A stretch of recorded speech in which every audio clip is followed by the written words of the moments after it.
हम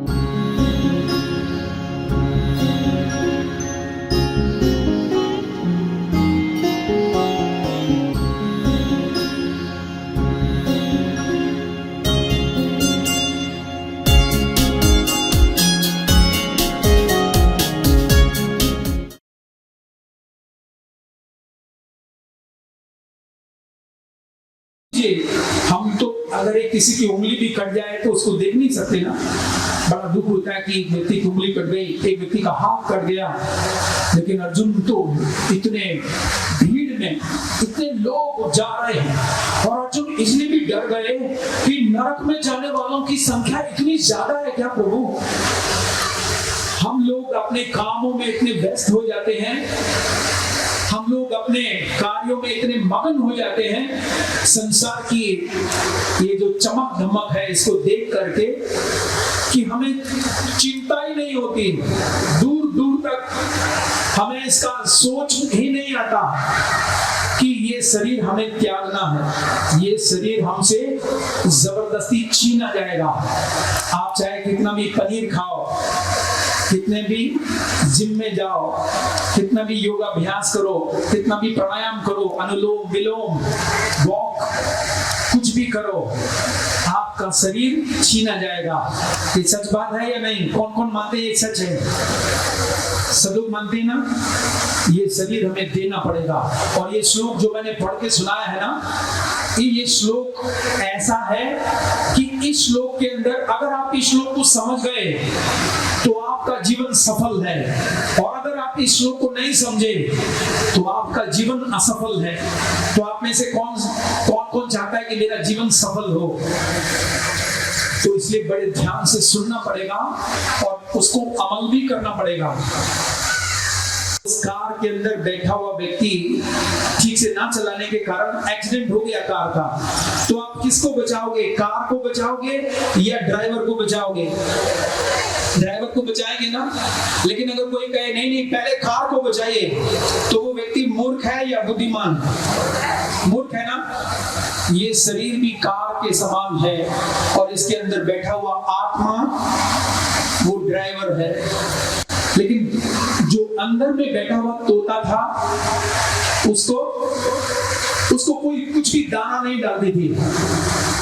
तो आपका क्या सोचना है, वो तोता जीवित रहेगा कुछ दिन या क्या होगा उस तोते का? तो तोता मर जाएगा ना। हम लोग भी वही कार्य कर रहे हैं। हम लोग शरीर की ज्यादा चिंता कर रहे हैं। वो माता जी भी पिंजरे की बहुत ज्यादा चिंता करती थी। देखिए, आत्मा के स्तर पर ना तो हम पुरुष हैं, मैं क्या कह रहा हूं, वहां कुछ माताएं उठ रही हैं। माताओं से विनती है कि कोई भी बहुत डिस्टर्ब ना करे, क्योंकि ये विचार भगवान से कांटेक्ट होता है तब आते हैं। क्योंकि मैं रटा रटाया कुछ नहीं बोल रहा हूं। तो मैं कहां पर था? आत्मा, कौन बताएगा मैं कहां पर था?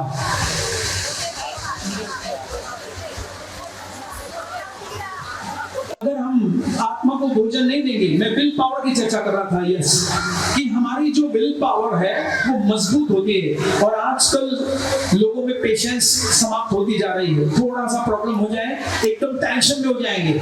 सबसे ज्यादा गोली जानते मेडिकल स्टोर पे कौन सी बिकती है आज? डिस्प्रिन। सबसे ज्यादा डिस्प्रिन बिकती है, क्योंकि जिसको देखो हेडेक है, सबसे ज्यादा हेडेक जिसको देखो। तो इसलिए भगवान श्री कृष्ण यहाँ कह रहे हैं, जीवन का समस्त लाभ प्रदान करने वाला मानव शरीर प्रकृति के नियमों द्वारा स्वतः प्राप्त होता है। भीष्म पितामह बोलते हैं कि ये मनुष्य शरीर, महाभारत के अंदर बोलते हैं भीष्म पितामह, ये मनुष्य शरीर जीव को 1.25 करोड़ साल बाद मिलता है। कितने साल बाद?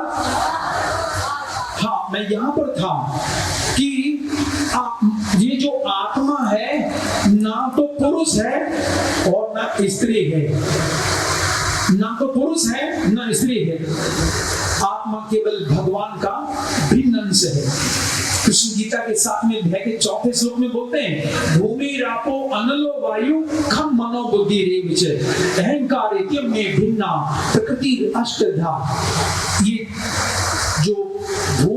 रापो का मतलब होता है जल, भूमि रापो अनलो, अनलो का मतलब होता है अग्नि, भूमि रापो अनलो वायु, और भूमि रापो अग्नि वायु खम, खम का मतलब होता है आकाश। और ये जो मन बुद्धि अहंकार और साथ में जो जीव, ये सब मेरे भिन्न अंश हैं।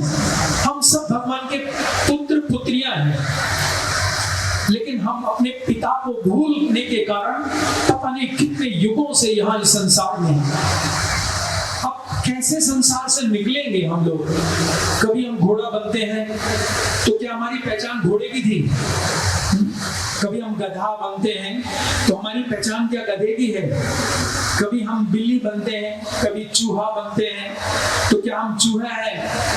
कभी हम मनुष्य बनते हैं। उसी प्रकार से हमारी पहचान मनुष्य की नहीं है, हमारी पहचान है सच्चित आनंद। ये शरीर, ये जो आत्मा आध्यात्मिक शरीर है, ये शाश्वत है, इसकी कभी मृत्यु नहीं होती और ये ज्ञान से भरपूर है और आनंद, ये हमेशा आनंद में पला बना है।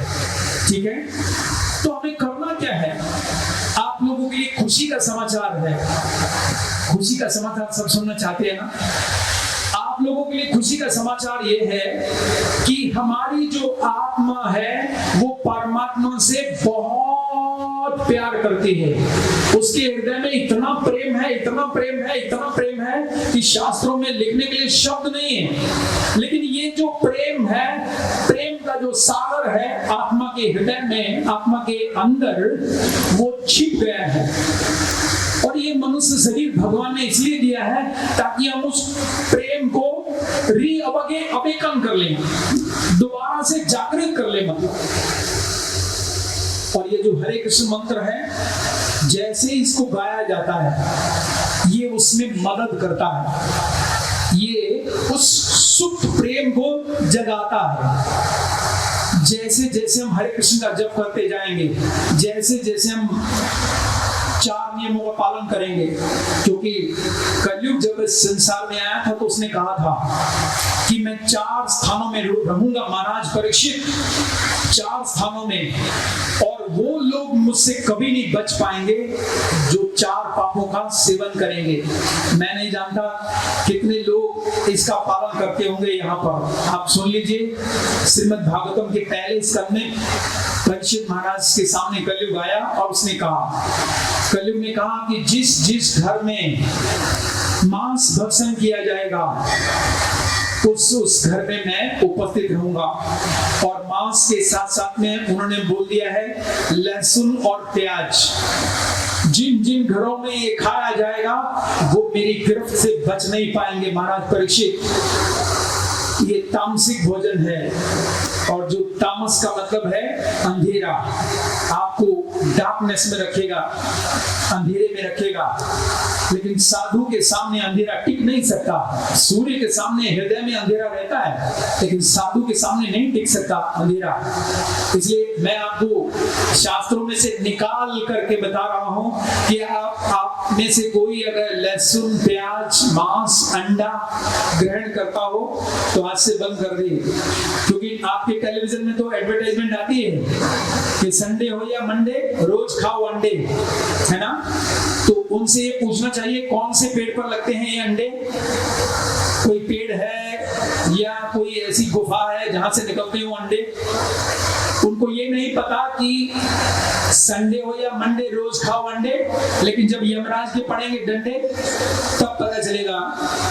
आपको मैं और अंदर गहरी बात बता दूं कि ये जो अंडा होता है, अंडे को जब हम काटते हैं तो उसमें पीला पीला पदार्थ निकलता है। आपको पता होगा ना वो क्या है, जानते हैं? जैसे माताएं 1 मास में दूषित होती हैं, तो ऐसे ही मुर्गी भी हर महीने में दूषित होती है। और वो जो पीला पीला पदार्थ है जिसको लोग आमलेट बनाकर खाते हैं, वो वही दूषित होता है मुर्गी का। और उसको बड़े चाव से धनिया काट करके वो आपको पका करके देता है। लेकिन साधु के सामने, क्योंकि साधु का कर्तव्य होता है कि अपने श्रोताओं की कभी चापलूसी ना करे और उन्हें सत्य ज्ञान से अवगत कराए। अंग्रेजी में, हिंदी में मांस का मतलब होता है मांस खाद्यते, वह मुझे खाएगा। आप आज जिसको खा रहे हैं कल वो आपको खाएगा। और अंग्रेजी में भी अगर आप मीट को संधि विच्छेद करो तो क्या मिलकर आएगा? आप में से कोई बताए जो अंग्रेजी जानता हो, मीट को संधि विच्छेद करेंगे तो क्या निकलेगा? यस माता जी, मी ईट, मुझे खाना।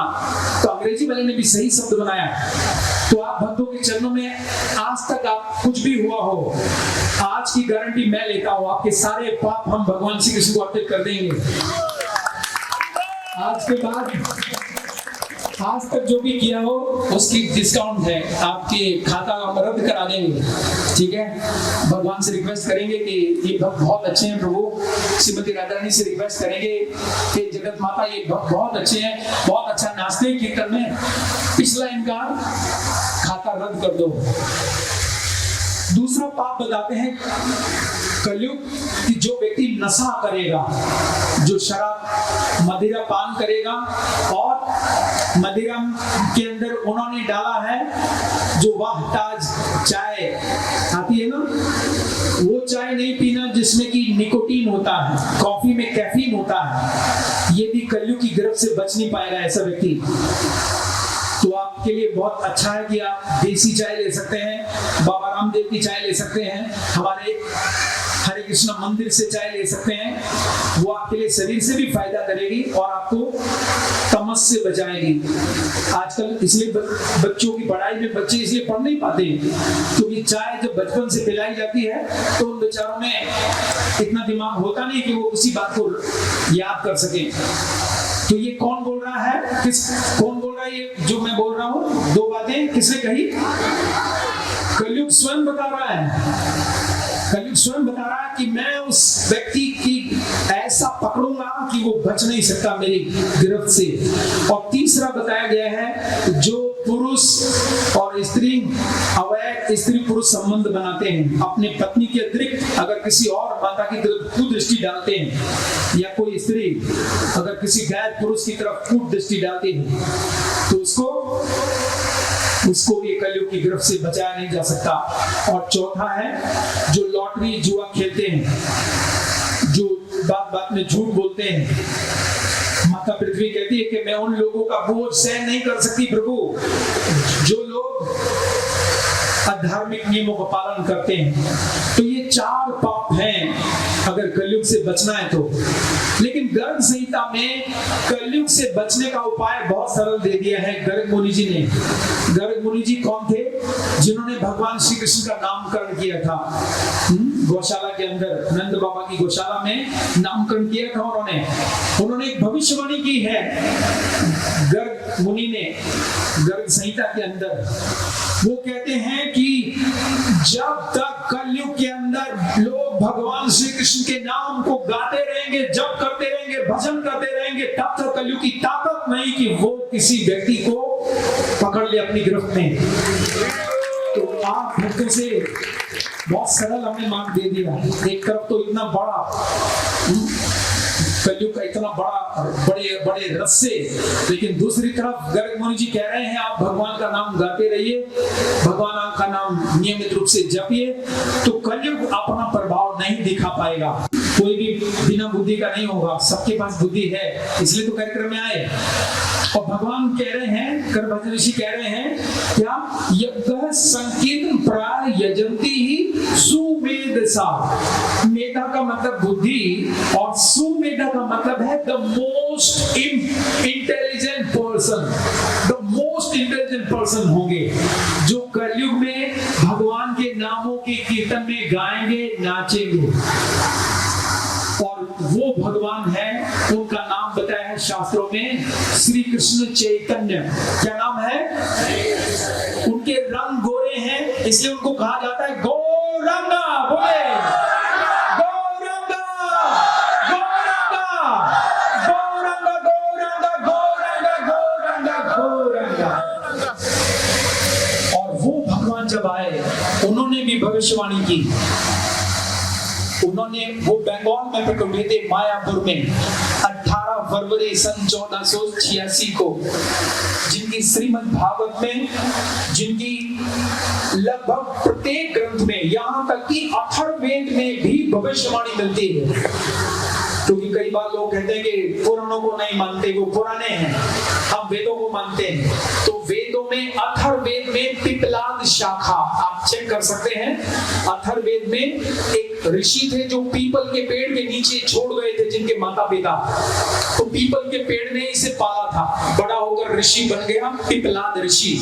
तो पिपलाद ऋषि ने पिपलाद शाखा अथर्ववेद में भविष्यवाणी की है कि कलयुग में भगवान श्री कृष्ण चैतन्य के नाम से आएंगे, जो स्वयं कृष्ण ही होंगे, कोई और नहीं होंगे। कौन होंगे? स्वयं कृष्ण होंगे। और उन कृष्ण ने भविष्यवाणी की है। देखिए, बंगाल में आए तो बंगाली में उन्होंने कहा, आप मेरे पीछे बंगाली बोलिए। आप में से कोई बंगाली है जो बंगाली भाषा जानता है? कोई बात नहीं। अच्छा, माता जी खड़ी है। यस माता, बंगाली है। Yes, thank you. लेकिन मैं आप सबको बंगाली भाषा सिखा देता हूँ, ठीक है? बहुत सरल बंगाली उन्होंने उच्चारण किया। मेरे पीछे बोलिए, पृथ्वी ते आचे जत नगरा, पृथ्वी ते आचे जत नगरा। इस पृथ्वी में जितने भी नगर गांव हैं, पृथ्वी ते आचे जत नगर आदि ग्राम, सर्वत्र प्रचार होई बे मोर नामा। कहाँ गई बंगाली माता जी? बंगाली माता जी अभी यहाँ उपस्थित थी, पीछे छू गई शायद माता जी। तो माता जी प्रमाणिक है ये बंगाली? यस माता जी, देखिए पुष्टि कर रही है बंगाली भाषा की। पृथ्वी ते आचे जत नगर आदि ग्राम, सर्वत्र प्रचार होइबे मोर नाम। श्री कृष्ण चैतन्य भगवान ने भविष्यवाणी की है, आपकी सूचना के लिए बता दूं। और जो कोई भी श्री कृष्ण चैतन्य की भविष्यवाणी को पूरा करने में सहायता करेगा, श्री कृष्ण की कृपा उसे ज्यादा मिलेगी। क्या कह रहे हैं? पृथ्वी ते आते जत नगर आदि ग्राम, सर्वत्र प्रचार होई बे मोर नाम। उन्होंने आकर के गाया, हरे कृष्णा कृष्णा कृष्णा हरे हरे, हरे राम राम राम हरे। वेंकट रमन्ना, वेंकट रमन्ना। गोविंदा की आज्ञा है ये। गोविंद की आज्ञा क्या है? चारे देखो तारे कहो कृष्णोपदेश, गोविंदोपदेश। आमार आज्ञा, मेरी आज्ञा है।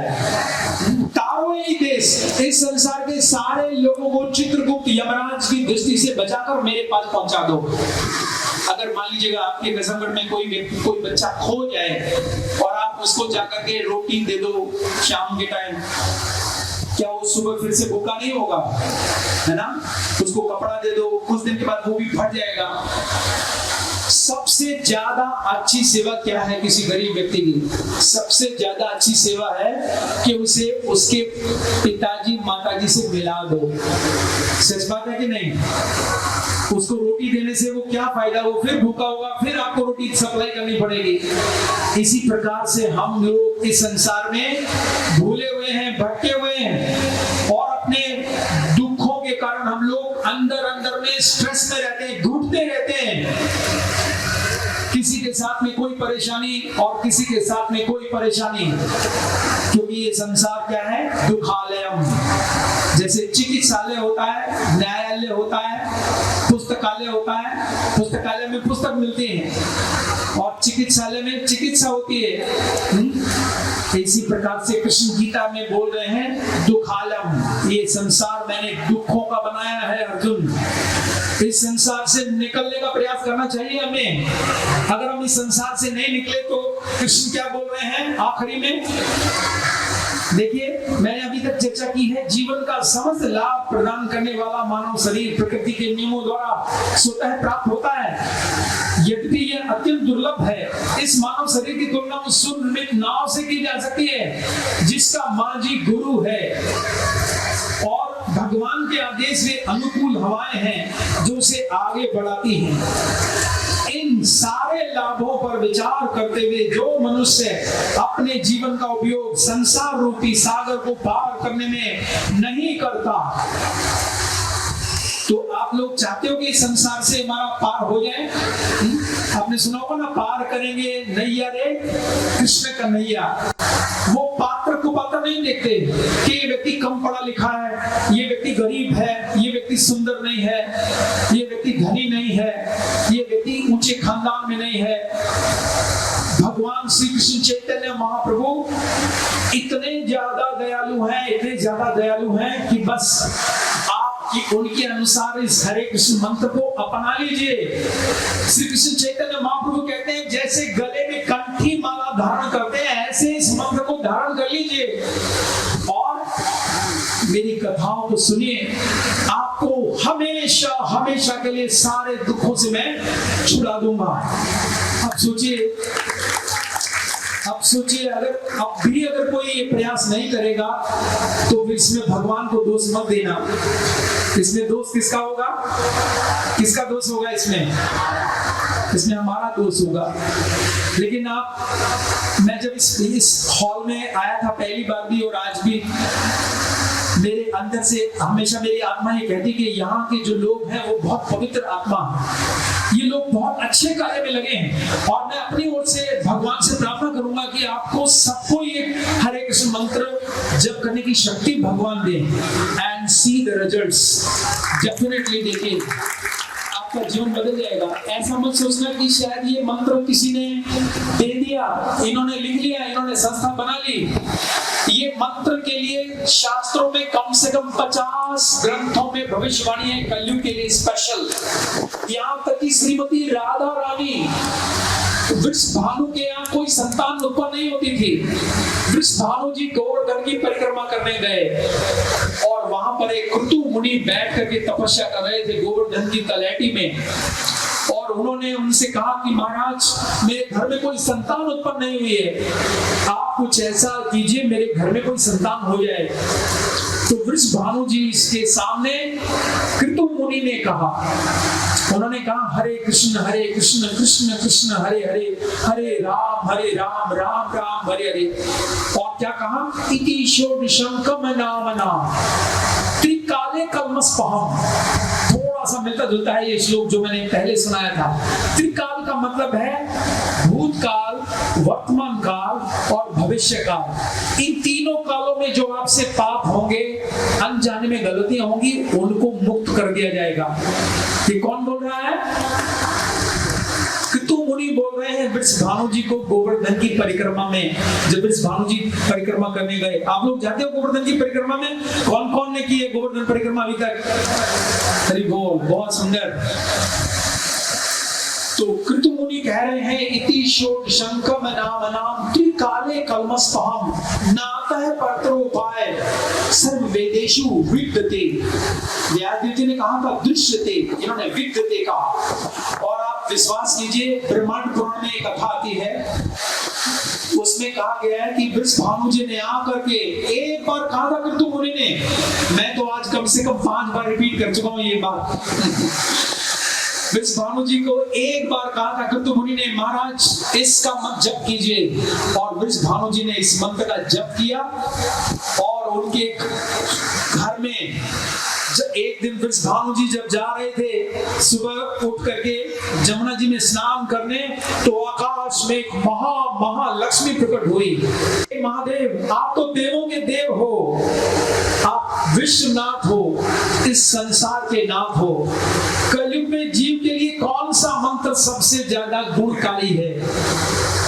तो महादेव ब्रह्मयामल पुराण में माता पार्वती को कह रहे हैं। आप ध्यान से सुनिए, देखिए कितना सुंदर श्लोक है, संस्कृत कितनी मीठी है। हरे कृष्ण पद द्वंदम। पद द्वंदम का मतलब क्या हुआ? 2 बार बोलो हरे कृष्ण पद द्वंदम कृष्णेति च पदद्वयम् तथा हरे पद द्वंदम हरे राम इति द्वयम् वंदते च महादेवी राम द्वयम् वदे ततो हरे हरे बुरियाम हरि नाम समूरे महामंत्रम च कृष्ण से सर्व पाप प्रणश्यति। ये शिव जी बोल रहे हैं। हो सकता है आप में से कोई हो, माता वो कह रही होगी हम तो शिव जी के भक्त हैं, कृष्ण का नाम क्यों लें? लेकिन स्वयं शिव जी बोल रहे हैं कि महामंत्रम च कृष्ण से सर्व पाप प्रणश्यति। अनजाने में, जाने में, किसी भी जन्म में। देखिए धृतराष्ट्र महाराज ने कृष्ण भगवान से पूछा था कि मैं अंधा क्यों हुआ, अगर मैं अंधा नहीं होता तो ये महाभारत नहीं होता। तो भगवान ने बताया कि तुम्हारे पिछले पाप इतने ज्यादा थे, इसलिए तुम्हें अंधा पैदा करना पड़ा मुझे। तो जो भी कमी रह जाती है हमारे पास इस संसार में आते समय, इसका मतलब है कि हमने कोई न कोई कहीं न कहीं ऐसी गलती की है जिसकी भगवान को ना चाहते हुए भी सजा देनी पड़ती है। तो शिव जी विश्वनाथ है। इसी प्रकार से 50 ग्रंथों में हरे कृष्ण मंत्र की भविष्यवाणी है कलयुग के लिए। आप चाहे कोई सा भी मंत्र करते रहिए, आपके हृदय में इस संसार को भोगने की, इस शरीर से आसक्ति हटेगी नहीं। आप मनुष्य शरीर प्राप्त किया है तो मनुष्य शरीर की जो महानता है वो धन कमाने में नहीं है, वो मकान बनाने में नहीं है, वो केवल और केवल अपनी पहचान करने में है कि मैं ये शरीर नहीं हूं। जैसे आप इस हॉल में बैठे हैं और मैं आपको कहूं हे हॉल इधर आओ, आपका नाम हॉल है, तो आपका नाम हॉल नहीं है। ऐसे ही आपकी आत्मा इस शरीर में बैठी है तो आपके नाम रख दिए गए हैं कि इसका नाम ये है, इसका नाम ये है। ऐसे ही जैसे आपने कहा कि कार चलाता हुआ व्यक्ति को बचाना है, ना कि कार को बचाना है। तो मैं कह रहा था कि श्री चैतन्य महाप्रभु ने टेस्ट करके दिखाया। श्री कृष्ण चैतन्य ने टेस्ट किया। एक बार श्री कृष्ण चैतन्य भगवान लॉर्ड गौरांगा, उनको गौरांगा भी कहा गया है। गौरांग का मतलब है जिनके अंग इतने ज्यादा गोरे, बहुत गोरे रंग के। ये जो अवतार हुआ है कलयुग के अंदर, ये इतना ज्यादा सुंदर है। अगर जिस समय पैदा हुए थे श्री कृष्ण चैतन्य, तो वहां पर उनके नाना नीलांबर ब्रह्मचारी, नीलांबर चक्रवर्ती आए थे। ऐसा होता हमारे आचार्य हुए हैं, उनका नाम था अभय अभिराम, देने आए हैं। ये वो बेमोल वस्तु है जिसकी कोई कीमत नहीं। आपके हृदय में जो बैठा हुआ असुर है, जानते हैं सतयुग में असुर रहता था दूसरे युग, दूसरे प्लैनेट्स पर।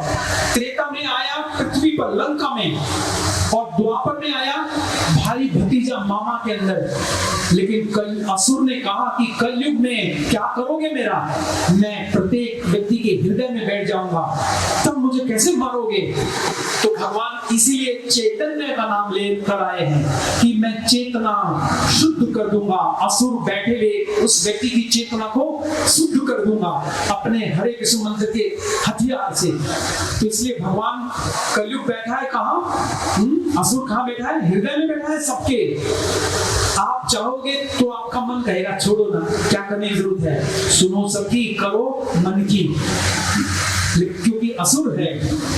लेकिन चैतन्य की शरण में चले जाएंगे, श्री कृष्ण चैतन्य महाप्रभु की कृपा पाएंगे, तो निश्चित रूप से असुर भागेगा और भगवान का नाम आप अपनाओगे। इसलिए कहा गया है प्रेज टुगेदर, मेरे पीछे बोलिए प्रेज टुगेदर, स्टेज टुगेदर। अगर एक साथ परिवार के लोग बैठ करके रोज घर में एक श्लोक गीता का पढ़ें और 10 मिनट केवल हरे कृष्ण कीर्तन करें, तो आपका घर तीर्थ बन जाएगा और हमारा आना यहाँ सफल हो जाएगा। और डोली माई माता जी की जो मेहनत है, इतनी ज्यादा मेहनत है, यहाँ दिखाई दे रही है। इतना ढेर सारा यहाँ प्रसाद बन रहा है, इतना सुंदर पंडाल लगा है, माता जी कितने सुंदर माइक सिस्टम किया है, इतनी बड़ी बड़ी मालाएं ली हैं। हम जानते हैं घर में एक छोटा सा फंक्शन हो तो कितनी मेहनत होती है, तो माता जी की कितनी मेहनत होगी ये तो हम अंदाजा लगा रहे हैं यहाँ आकर के। लेकिन ये सब सफलता कब मिलेगी, जब आप क्या करोगे, क्या करोगे,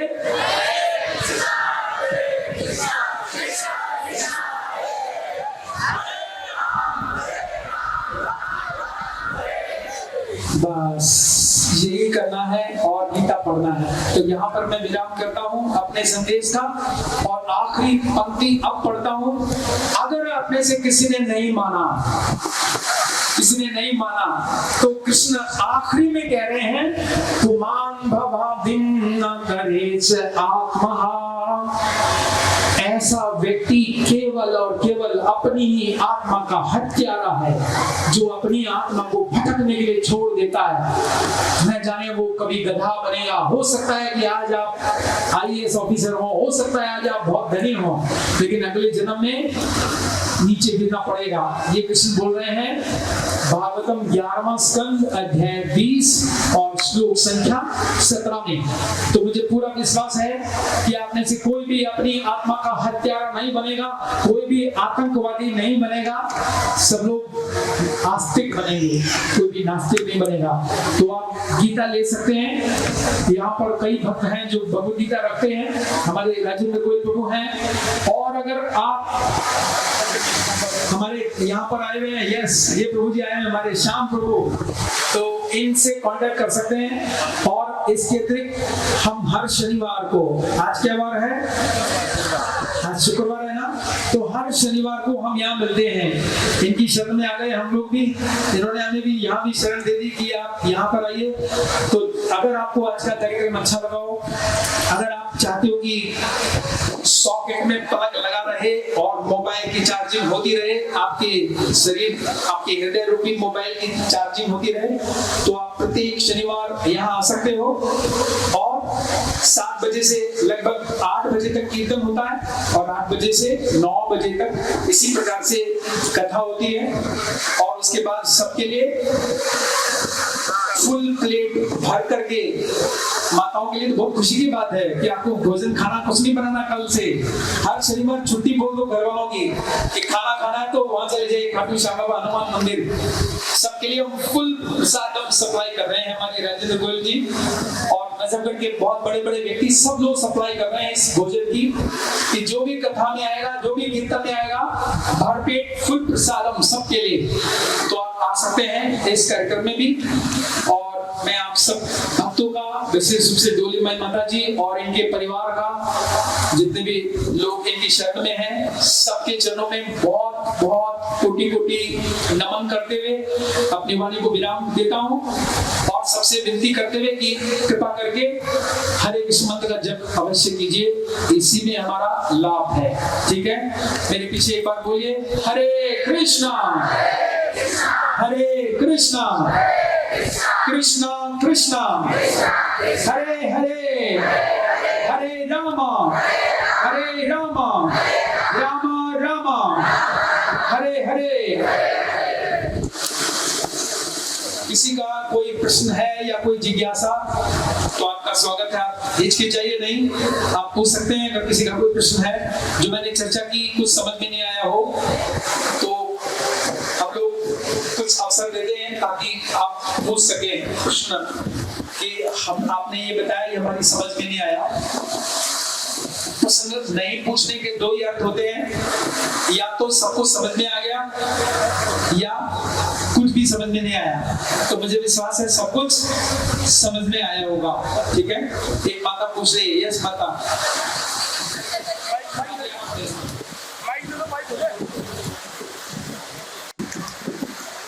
हरे कृष्ण प्रभु जी, मेरा प्रश्न है कि श्री कृष्ण चैतन्य प्रभु कौन है? इनके बारे में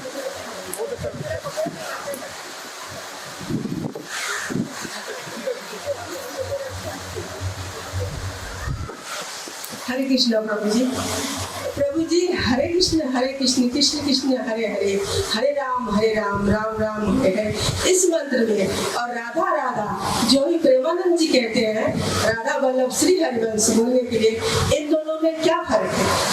राधा हरिवंश हम बोले या राधा राधा बोले या हरे कृष्ण हरे राम ये बोले, इन तीनों में मुझे फर्क है।